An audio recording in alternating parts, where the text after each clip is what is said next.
podcast da mineração é patrocinado pela Agência para o Desenvolvimento e Inovação do Setor Mineral Brasileiro, a ADIM. Olá pessoal, sejam bem-vindos aqui ao podcast da mineração. Esse é o quadro que eu já estava com saudade de fazer, que a gente conversar sobre um conteúdo no autoral aqui, ligado à mineração, ligado à sociedade, à vida profissional e à vida acadêmica de vocês, né? Mas não criamos porque criamos aí muitas boas entrevistas aqui no canal, né?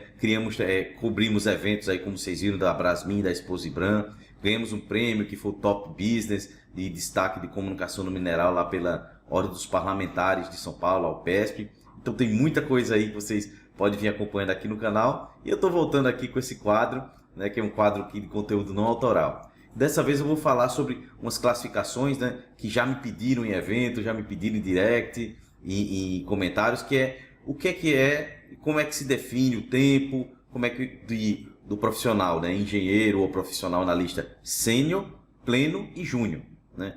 Quanto tempo de formado, quais as características de cada um. Então fica até o final que eu vou explicar direitinho aqui para vocês. Lembrando que o podcast da mineração é patrocinado pela ADIMB, tá? Vou deixar o site adimb.org.br para vocês conhecerem dessa agência, como se associar, os eventos e muito mais. Então, meu nome é Johnny Peterson e vamos ao vídeo.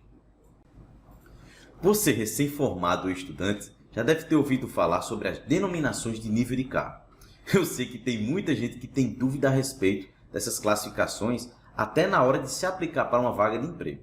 Então quero passar aqui para vocês algumas informações que podem ser esclarecedoras sobre essas classificações, júnior, pleno e sênior. Qual a diferença de cada um desses três níveis, o que você precisa para se tornar um deles. Então fica comigo que eu vou esclarecer de uma vez por todas esse assunto para vocês. Pessoal, é muito comum a gente ter a dúvida de qual a diferença entre esses três, né? Principalmente nas carreiras dentro da engenharia. O primeiro ponto que é importante frisar é que esses níveis de cargo não tem nada a ver com a idade da pessoa. Então ela pode sim ter 30, 40 anos, mas se ela estiver no início de carreira naquela especialidade, ela vai ser considerada júnior. Outro ponto que é importante frisar é que cada empresa pode ter suas definições próprias do que ela considera como júnior, pleno e sênior. Então, uma empresa pode considerar um certo conjunto de habilidades como sendo relacionado ao perfil de pleno, e outra empresa faz a mesma coisa e considerar aquele mesmo conjunto de habilidades como sendo para um sênior. Da mesma forma para o júnior como pleno. Existe, por exemplo, também essa diferenciação entre essas duas iniciais. Então, os conceitos que eu vou trazer aqui, relacionados a esses três, né, vocês também têm que colocar no contexto da empresa atual que você está analisando, para saber se ela pode sim variar, né? E eu vou trazer aqui esse panorama geral, do que em média se considera como sendo as características de júnior, pleno e sênior. Só mais um ponto importante que eu acho que a gente deve saber é analisar o tempo de empresa da pessoa ou o tempo de experiência que aquela pessoa tem na área. Também não é o único fator de decisão para definir qual o nível que a pessoa está. Por exemplo, eu posso ter 7 anos trabalhando na mesma área, durante esses 7 anos eu fiquei na mesma empresa, que não me trouxe desafios, não me trouxe nada. Eu acabei crescendo, tanto em conhecimento e experiência, dada a meu conjunto de habilidades, e eu ainda ser considerado júnior. Isso é possível. Então, dadas essas informações, né, sobre essas definições, vamos lá começar com o júnior. Júnior é a pessoa que está em início de carreira normalmente. Ela ou pode estar cursando a faculdade ou até mesmo recém-formada. Não necessariamente essa pessoa precisa ter experiência prévia para poder entrar em uma vaga. Apesar de algumas empresas querem sim, né, porém é esperado que esse profissional de nível júnior seja uma pessoa que precise de um acompanhamento de alguém mais próximo, um mentor, um supervisor, para ensinar a atividade que ele vai desempenhar. Porque afinal, né, essa pessoa está começando a carreira, ela é uma pessoa que ainda tem pouco tempo de experiência, pouca vivência com a área, e é importante sim que essa pessoa tenha o mínimo de conhecimento da área para onde está entrando para trabalhar. Então é como se ela não fosse um estagiário que pode entrar do zero, sem conhecimento, e vai aprender a habilidade do zero por ali. Mas o júnior, por exemplo, como engenheiro de planejamento, ele é uma pessoa que deve conhecer os conceitos mínimos de como se faz um plano de lavra, acompanhamento, ou seja, o básico da área de como ela funciona. É esperado que a empresa também exija esse tipo de conhecimento básico da área. Não estou falando aqui de experiência, tá? Eu estou falando mesmo dos conceitos. Gravem bem isso, da atividade que a pessoa vai desempenhar. Então o conhecimento do júnior tem que ser sim, então o nível de que é esperado, que não seja ainda uma pessoa totalmente dependente naquela atividade, como eu falei, né? Necessita um acompanhamento de alguém que está explicando as coisas, dando essa bagagem de conhecimento para o que ela vai desempenhar e vai construindo sua experiência ao longo do tempo. O júnior é um profissional ali que está nos seus primeiros anos de carreira, né? Em média entre nenhum ano, 0 aos 3 anos, mais ou menos. Vou abrir um aspas grandes aqui para o profissional de trainee. Estes profissionais de trainee são profissionais de início de carreira que estão em treinamento numa empresa, geralmente até 2 anos para a conclusão do curso ou que está prestes a se formar. O trainee é, antes de mais nada, um programa da empresa, que é a porta de entrada para grandes multinacionais, que é a atualidade.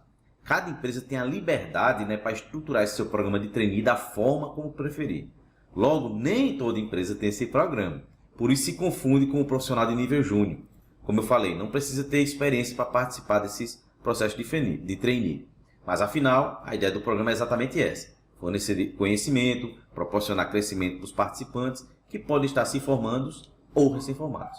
Então agora vamos falar do profissional pleno, que é a pessoa que é considerada como pleno, normalmente tem em média dos seus 3 aos seus 5, 6 anos de experiência. Esperado dela que ela consiga já caminhar sozinha na maior parte de suas atividades e atribuições, né? Como também conseguir já sugerir melhorias nos processos e algumas ferramentas. É uma pessoa que já está com alguma vivência de alguns anos na área, já consegue trazer experiência de projetos anteriores ou empresas anteriores para agregar no time. Ela também traz ideias inovadoras e melhorias nos processos e algumas coisas bem inovadoras. Ela traz também ideias de inovações e melhorias como softwares ou outras metodologias. Esse nível também está associado a uma pós-graduação ou um MBA na área que você está trabalhando. Pois nesse momento profissional, acredito que você já está especializado em uma área. Por exemplo, operação de mina. Você está atuando ali há mais de 6 anos nessa área, todas as nuances, processos já estarão bem compreendidos na sua cabeça. Nada impede um pleno, por exemplo, trocar de área, por exemplo, sair da operação para o planejamento. Mas com certeza precisa do mínimo de conhecimento e vivência nela para poder tentar uma vaga de pleno em áreas diferentes. Mas é possível. Agora vamos falar, pessoal, do profissional sênior, né? Para ser considerado sênior, além das atribuições de pleno, ela também tem que ser uma pessoa que consegue já mensurar, ensinar as pessoas da equipe através de suas atividades, especialidades, além também de fazer seu trabalho de forma independente. Ela também tem que ser uma pessoa que influencia o time, traz melhorias, sabe elaborar uma sequência de argumentos e pensamentos para defender um possível novo projeto, uma alteração do modelo de trabalho da equipe ou alguma coisa nesse sentido, né? Não somente de executar as atividades dela, mas também vai ajudar a desenvolver atividades de outras pessoas, processos e práticas. O sênior é geralmente um passo antes de uma pessoa ir para um cargo oficialmente de gestão e de liderança. Então é por isso que também é esperado habilidades de liderança. Para empresas que possuem a carreira Y, que é aquela onde você, quando chega a sênior, pode ir para a gestão ou pode ir para especialista. Também é esperado que o especialista tenha assim um pouco de habilidade de liderança, né? Afinal, ele vai ser referência técnica em um determinado assunto. Por isso que essa questão de desenvolver outras pessoas, de mensurar, de trazer melhorias do processo e ferramentas é tão forte no perfil de sênior, independente se ele foi para especialista ou para gestão. Associa-se também para esse nível de sênior, né, uma pós-graduação ou mestrado, ferramentas de gestão, como eu já falei. O inglês é indispensável hoje em dia para todas os níveis. Vou abrir outras aspas aqui, né? Após o sênior, algumas empresas possuem o master, o especialista e o consultor, né? Mas para esse vídeo não ficar muito grande, eu vou deixar essas denominações para um próximo vídeo. Então, se vocês quiserem saber mais, deixa seu like e deixa seu comentário. Eu acho subimportante trazer aqui informação para vocês de que a régua das empresas vai aumentando com o passar do tempo. Eu quero dizer isso porque eu vou dar um exemplo da área que eu atuo, que é planejamento de lavra há quase 20 anos. Eu entrei nessa área de júnior por acaso. Eu trabalhava no suporte do sistema de despacho, como também júnior recém-formado. Troquei de empresa para essa outra vaga de júnior, mais focada em planejamento, pois sistema de despacho é uma sub-área do planejamento, por assim dizer, né?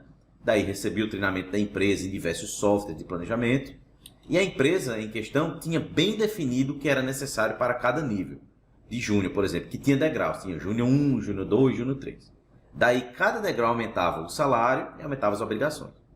Com o tempo aumentou por conta de várias situações, o tempo entre cada degrau aumentou, né? Pois o que aconteceu? Acesso à informação se tornou mais fácil, hoje a gente tem treinamentos online, né? Os formados já estão conseguindo treinamento em softwares que antes só conseguiam em empresas. Situação econômica do país também mudou, né? Por isso, os níveis de empresa podem mudar por uma série de fatores aí ao longo do ano, ao longo dos anos, né? Então, o júnior de uma empresa pode ser de 0 a 3 anos, aí agora pode ser de 0 a 4 anos. Bem assim, com o pleno, que pode ser de 4 a 6, aí aumenta para de 4 a 10, né? Por isso, pessoal, eu aconselho, nesse ponto aqui do vídeo, que o máximo de aprender e treinar antes de se formar. Aqui mesmo no canal do podcast da mineração, existem muitos treinamentos sobre o assunto, que são práticos da área, né?